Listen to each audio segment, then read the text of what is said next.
আত্মশুদ্ধির পথ ও মুর্শিদের সোহবতের অপরিহার্যতা। কোরআন, হাদিস ও আউলিয়াগণের বাণীর আলোকে। কোরআনে বলা হয়েছে, হে মুমিনগণ, তোমরা আল্লাহকে ভয় করো এবং সত্যবাদীদের সঙ্গে থাকো। সূরা তাওবা আয়াত ১১৯। ২ রসূল সাল্লাল্লাহু আলাইহি ওয়াসাল্লাম আত্মশুদ্ধির জন্য সোহবতকেই মাধ্যম বানিয়েছেন। তিনি আল্লাহ একজন রসূল পাঠিয়েছেন, যিনি তাদের কিতাব শিক্ষা দেন, আত্মশুদ্ধি করেন। সূরা জুমুআ আয়াত ২। ৩ ইমাম গাজালি রহমতুল্লাহ আলাইহি বলেছেন, আত্মশুদ্ধির পথে সবচেয়ে কার্যকর পদ্ধতি হল একজন আল্লাহওয়ালা মুর্শিদের সোহবত গ্রহণ করা।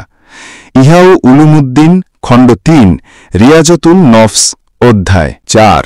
মাওলানা আশরাফ আলী থানভী রহমতুল্লাহ আলাইহি বলেছেন, হাজার কিতাব পড়ে যা সম্ভব নয় তা একটি সৎ সোহবতেই সম্ভব। তালিমুদ্দিন রুহানি মজলিস ২য় খণ্ড। ৫ যদি মুর্শিদের সোহবত না থাকে, মানুষ নিজের ভুলকেই ঠিক মনে করে, আত্মা শুকিয়ে যায়, গুনাহ মিষ্টি লাগে, আল্লাহর কথা ভারী লাগে।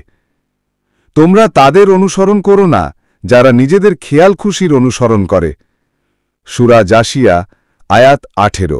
৬ ইমাম শাতিবী রহমতুল্লাহ আলাইহি বলেছেন, যে নিজের নফসকে গাইড ছাড়া চালায় তার গাইড হয়ে যায় শয়তান। আল ইতিসাম খণ্ড ১।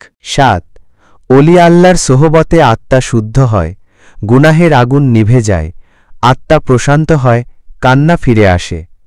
নিশ্চয়ই আল্লাহর স্মরণেই অন্তর প্রশান্ত হয়। সূরা রদ আয়াত ২৮। ৮ সাহাবীরা নবীজির সোহবতের মাধ্যমেই আত্মিকভাবে পরিপূর্ণ মানুষ হয়েছিলেন। তোমাদের জন্য রাসূলুল্লাহর মাঝে রয়েছে উত্তম আদর্শ।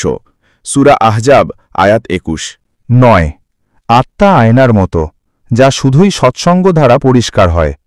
সৎলোকের সঙ্গ তোকে সৎ বানাবে, আর অসত্যকে বিপদগামী বানাবে। আবু দাউদ হাদিস ৪৮৩৩।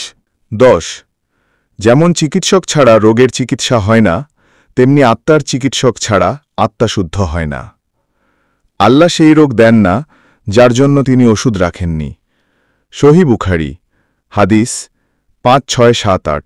১১ পরিপূর্ণ আত্মশুদ্ধি ও শান্তি পেতে হলে একজন আল্লাহওয়ালা মুর্শিদের সোহবত নেওয়া আবশ্যক। আল্লাহর পথে দাওয়াত দেয় এমন ব্যক্তির সঙ্গে থেকো যার আচার আচরণ সৎ। সূরা লুকমান আয়াত ২২। ১২ এই সোহবতই আত্মার দরজা খুলে দেয়, চোখের অশ্রু ফিরিয়ে আনে, আল্লাহর প্রেমে ভাসিয়ে দেয়। আল্লাহ তাদের অন্তরে ঈমান লিখে দেন এবং তাদেরকে নিজ পক্ষ থেকে রুহানিয়ত দান করেন।